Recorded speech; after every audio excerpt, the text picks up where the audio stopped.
Awesome. It's good to see you guys and get rolling.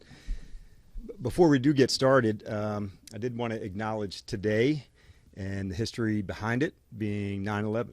And many times I weave something into football, and that's certainly not today.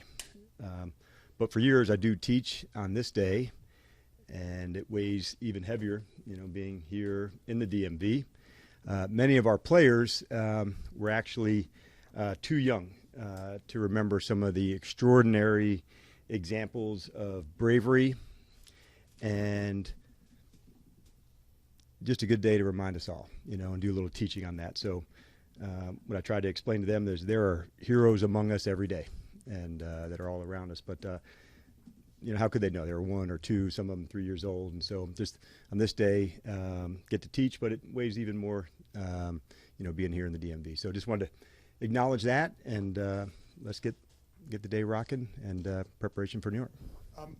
When it comes to Jaden, what kind of jump can a rookie quarterback make week 1 to week 2, and what are some areas that maybe could be where he could take that bigger? Yeah, I hope, John, that that you'll really see it from the entire team to go where you're working an individual skill. Now you get to work it with the whole unit, and so there's a difference if you're practicing something on your own. This throw, this throw again. But now you're putting it in, this timing. This is a little bit faster on this route, this a little bit slower on this route as you're getting some of that communication together. So it applies to Jaden, but really I think it applies overall to the entire team. You've heard me talk about the skills and the individual work, and now when you put all that together, making sure that communication, all the skill as a unit is coming together. So that's where I think you can see the chemistry, the communication of more laps together with the guys, in a game setting. And so for us, that was our first lap at it together with all the group on all 3 phases. So that's what you want to see, the execution, the chemistry, just continue to take off and go. We haven't been together for a few years, so these are chances to grow and develop. I think they can be done quickly. And then with Emmanuel Forbes, we saw him go in the X-ray room after the game. And 1, how is he? What was that for? And then 2, he came out of the game twice. Was that performance or injury related? Yeah, he banged up his wrist, and so he'll have a splint on that today. We got good news; it's not going to knock him out, but he is going to, wear a splint on that wrist to help protect that today, and we'll work it through the week. And like Emmanuel, like a number of the guys, man, like we're working really hard to develop them. Would he want some plays back? You bet. But I'd also say, like, this is a young player that we're developing and working with him, and so he's improving and going to improve. So that's where we're at on that, John.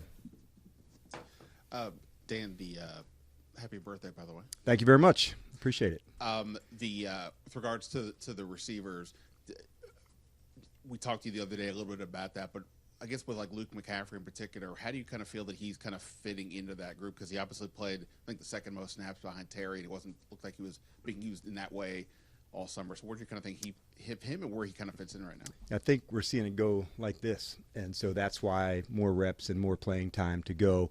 We've really seen kind of that confidence grow, especially inside in the slot, where he can use some of that strength and work guys through. So, yeah, I just kind of can see his development continue to grow, and that's going to happen. With the younger players, they got to get into the fight, and that's where you grow. And the hard part about that, there are some mistakes at times, but you have to be, as a coach, willing to go through that, knowing that on the other end of that is the development, is the success. And so I was really pleased to see what Luke had, in the first performance for him.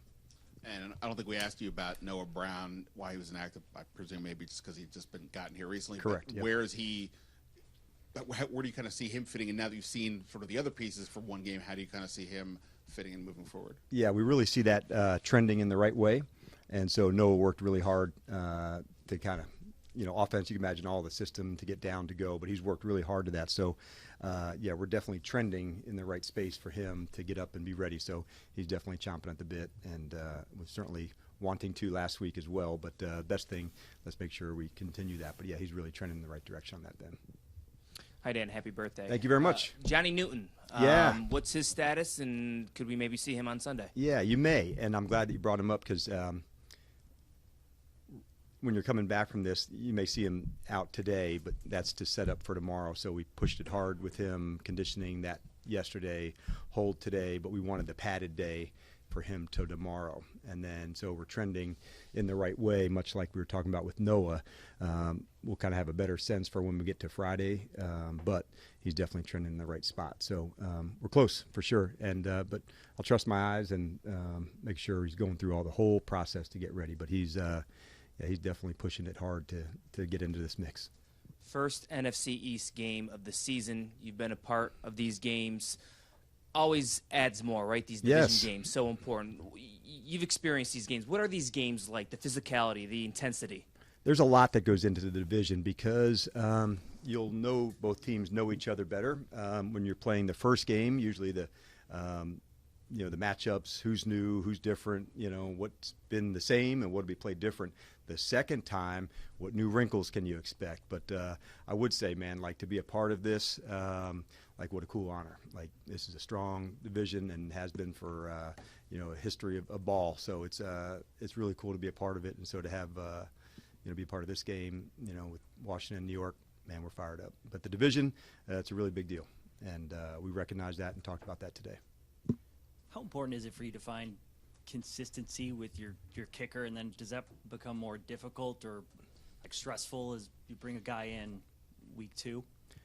Yeah, it's not, like how you draw it up for sure, but I would say that's the nature of competing, that you keep digging and find it. We're going to get that part right. There's fantastic guys in terms of Tress and Tyler and other guys here to go through that.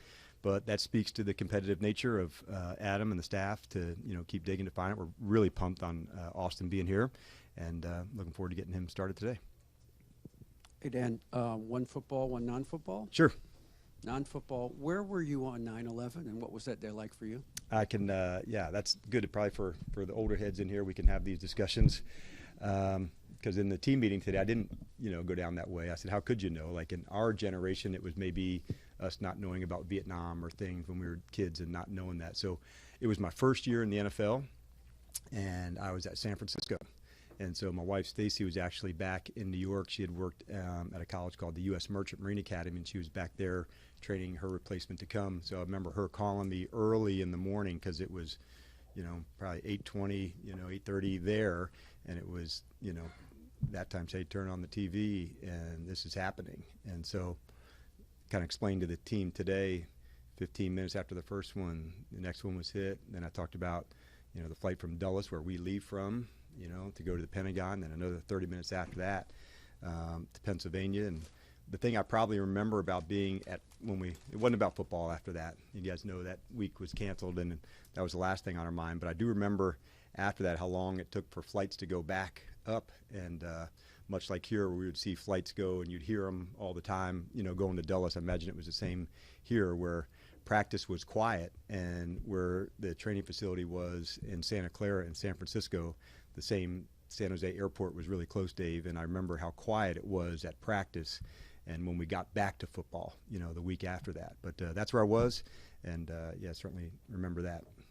Football question. Bring it. Is your defense, your line got pressure, and they got to Baker. They just didn't put him down. I wonder if you've ever seen that, because it was like 4 or 5 times, and I wonder if you just like write it off as that can't possibly happen again if we get home as much as we do.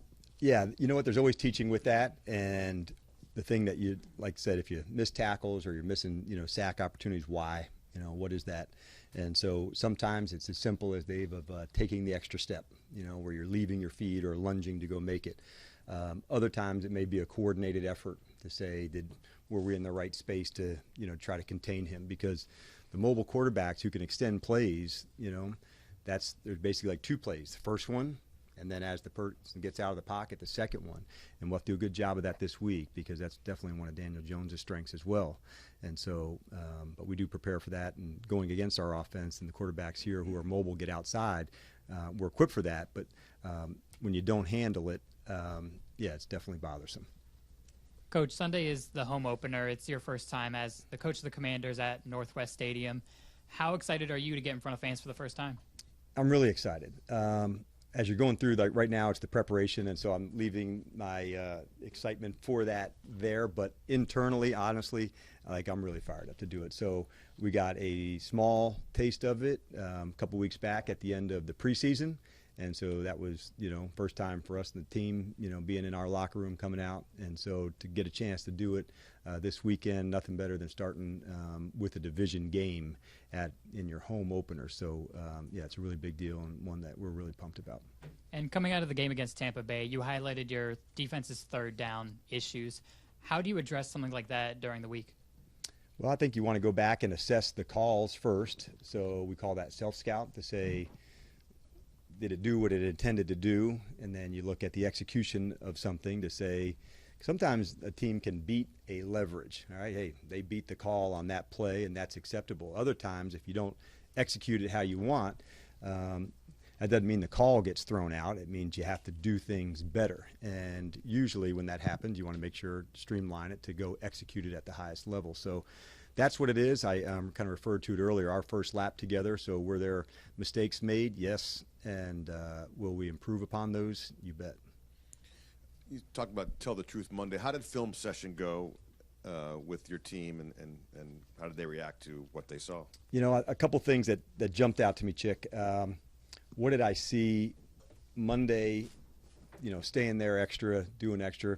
And I also saw on Tuesday, which is the players' day off, and I walked past a meeting room and I saw 6 guys in watching tape together. So I saw urgency. I felt that, here it was on their day off to say, no, we're coming back in. We're watching, the next thing again, the next thing. So it was quiet, like you would think, take the information to heart. And then you do have to turn the page. And so going into today, that's really what you do to make sure each step of the process, Chick, you just don't miss one of it. And if you nail Wednesday and Thursday and Friday, by the time you get to Saturday evening, man, you're ready for that. So, yeah, we're ready to get rocking as we get started on the week. Hey, Dan, how are you? Good. How are you doing? You mentioned earlier week that all those runs for Jaden, not exactly what you would want. So would you want him to stay there in the pocket a little bit more, or just get rid of the ball? Yeah, fair question. And sometimes getting outside the pocket you also remain a passer, let a route develop, or the option of checking it down to somebody else. So the great thing about him, I know you guys know this, it is our first game, and he's going to be an exceptional player. There are choices when to go, when to not. You do have to grow and learn into those, and I am 100% certain that he will. But the other part of his game, there is legs, and when there's times to go and create a first down and get an explosive, it's there. But there's also some times to move outside the pocket, like we were talking about mobile quarterbacks. Now a whole nother play can begin. And so I think you'll see that part of our game come to life in the weeks ahead as well. Now really it's almost like a dual threat. It's the drop back, it's the outside the pocket, and then the running portion of it. So as a defensive coach, it creates a headache, one that I am more than happy to be a part of creating. Coach, it's obviously still very early in the season. We're headed just into week 2, but with the fact that this is going to be the home opener, the fact that this is going to be a game against the Giants, how important is that the team come out and put that best foot forward this Sunday? We really just try to make it about this week and this game and this moment. And when we do that over and over, that becomes what our process is like.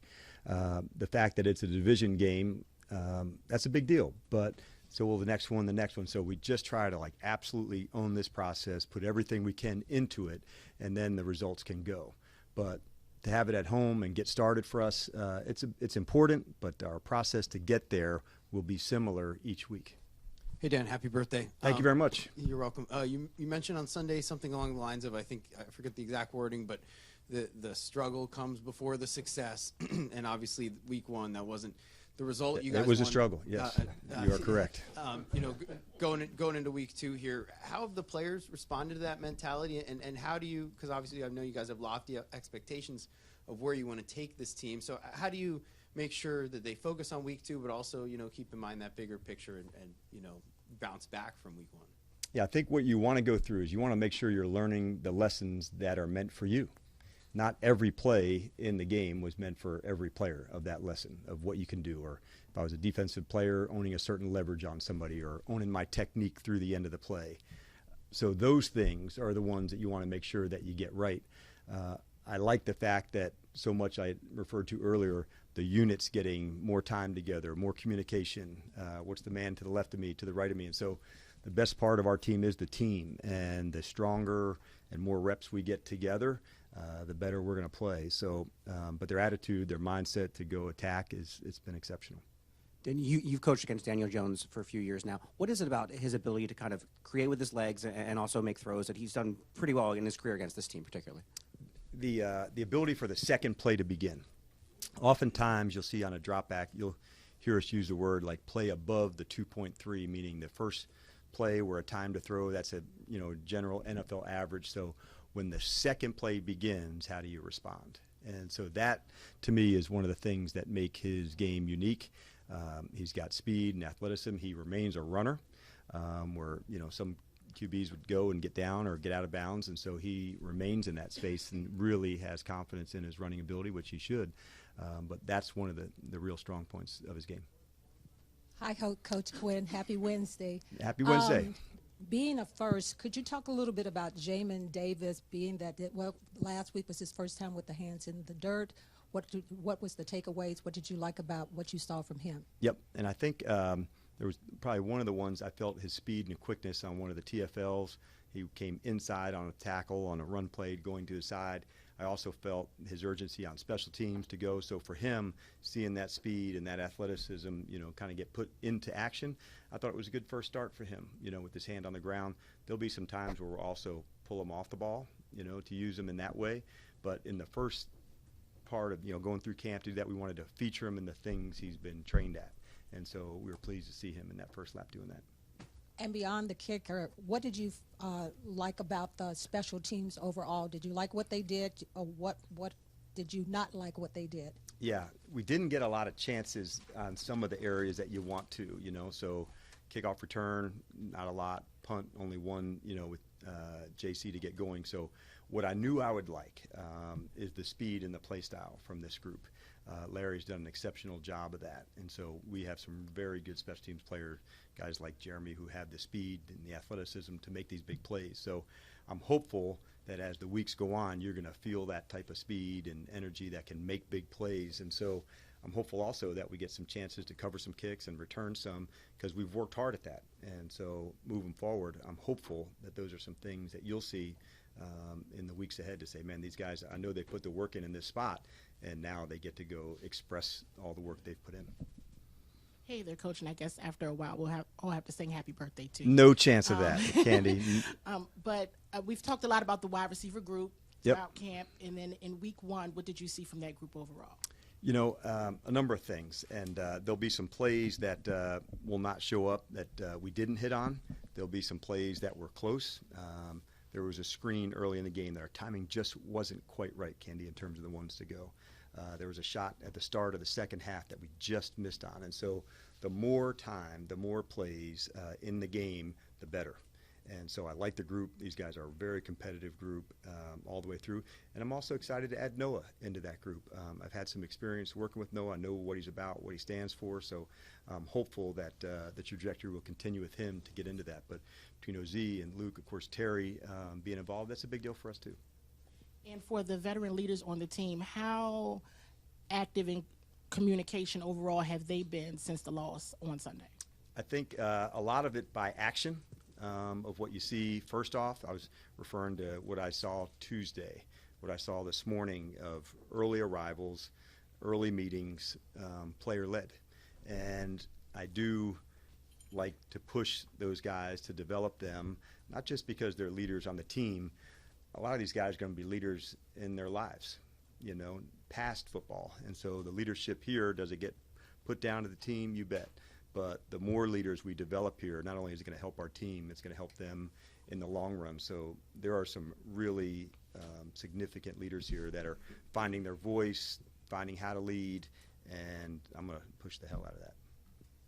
Hey, Dan, you've talked about maybe Jaden not running quite as much or remaining Isn't it your a birthday? passer. It is. Okay. Someone Yeah. All right. See that? Thank you. We're Thank not you. twins, in case you were wondering if we're twins or anything. It's not. We're in it together. We are not. Specifically with Jaden and Tampa, they blitz so much. Todd Bowles is known for that. How much different will some of that look against a team that doesn't blitz as heavy as Tampa? Well, I'd say some of the checks at the line, to go against a blitz. Some of the looks that you showed during the week, we actually hit a few that we wanted a certain play or a certain one on, and when you don't nail them, those are the ones that keep you up as a night as a coach. At the end of it, it's execution, man. Whether a team's playing cover 2 or 3 or quarters or blitz a lot, whatever that identity is, you have to be able to adjust and go attack when that comes up, because also what could happen sometimes, JP, and you've seen this, you think a team's going to play one way, and then they're trying to play things differently. So we've got a big playbook, lots of ways to attack, and so with the veteran staff, I do like the way that they can shift in and out of things based on what a team is playing that day.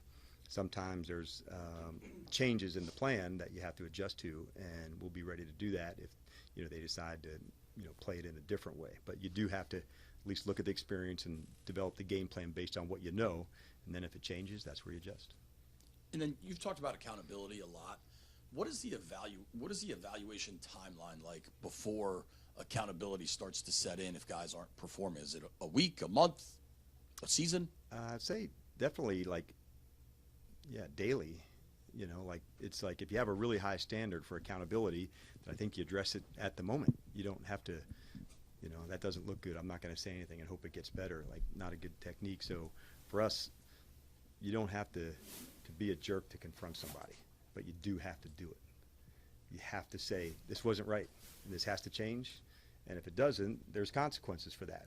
Doesn't mean you have to embarrass somebody or make a big scene of them, but you do have to say, this is the evaluation. So in each game, we grade every player, and so you want to see consistency. So depending on where the performance is, if there's a dip down and there's multiple, then there has to be consequences for that. But I wouldn't say I don't put a timeline on a certain part of accountability. If I see something, I say something. Good afternoon, Coach. Happy birthday as well. Thank you. When you have an opponent, in this league, there's obviously so much copycat ability. When you have an opponent that brings out a pre-snap look only a handful of times, but has pretty good success in those looks against you, and then your next opponent obviously has that look in their playbook, maybe hasn't run it as much in the previous weeks. Do you anticipate them maybe doing that more because of that? And how do you balance that need to get better against kind of a minority look versus your normal game plan? Yeah, it's a great question. Generally, what we do with the team, if there was a play that was an issue, we bring it into the game plan this week like we're studying the other team. So let's say there was a pass play given up or a run or a blitz. That's now part of the game plan to say they have something similar to this look. They have one that's this. So it's important because it's part of the self-scout. You can turn the page too quickly to the opponent and just, this is what they do, this is what they do. But you also have to recognize they're studying you. And so the self-scout part of it is something that I look at, like this morning I was going back through the game again today to make sure, anything that I missed, that's my role to keep pushing those things to the forefront to say this look, this play, this specific thing could likely come up again. Will it be shown in the exact same format as you discussed? No. So that's a really important part of it. Self-scout is not something that you put off till a bye week or the end of the season. I think it's a weekly part of your assessment of your team. And then with Frankie Louvu in his first regular season action with you guys, from a stat scouting perspective, there's some people who are disappointed. But looking at the film, obviously there were some things that he did where he doesn't get a stat for it. Does any moment kind of stand out to you in the game review? I think just how hard he plays. Obviously we kept him going forward, a lot to go because that's where a lot of his superpowers are. So I think Joe did a good job of featuring him in those ways to be aggressive and use him. And like I said, as we're going through, there'll be some more tweaks as it moves forward. But man, was I impressed just in the energy and the toughness that he brings. We're running short on time. Just a couple more. Could you help us understand the process for you guys as a coaching staff from when you get in Monday morning to when you debut the game plan to the players? Like how that process goes? Well, it actually starts even before then. So the film breakdown would begin the weeks prior. to get ready for that, and so that's a big piece of it. The Monday portion is usually in the morning, devoted towards the game you just had.